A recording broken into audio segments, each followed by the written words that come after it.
अभी आ गई बड़े 10 जना काल 20 जना लोग सुंदर के लिए मीरा मूर्ति जी आशीर्वाद देते कि 50 जना आवे लेकिन मैं गजन में बा इतने सवाल नहीं लोग बिरहा सुने खाली आवे लइका आज मनो से खाली थून लेबे ले लो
गीत में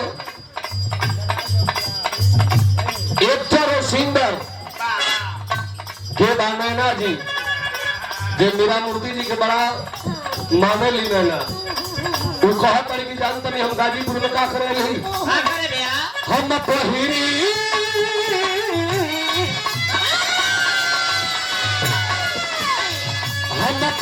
के सारी झलक गाजीपुर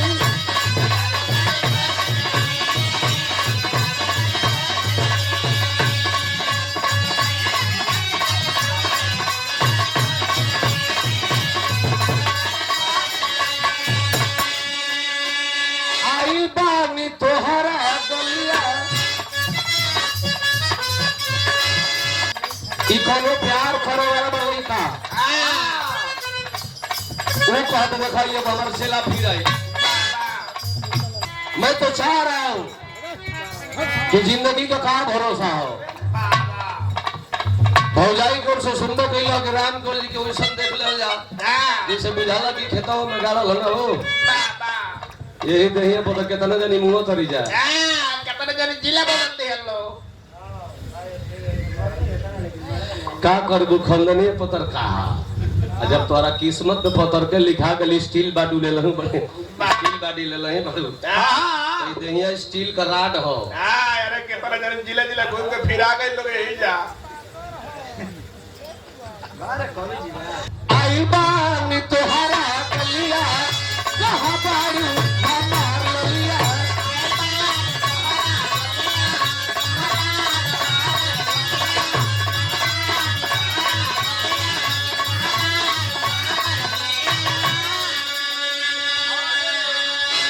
ड्राइवर साहब के बहुत बड़ा भाई झपू भैया कहता गाड़ी लेके पहुंचल बा आई बानी तोहरा चलिया कहां बारू हमार ललिया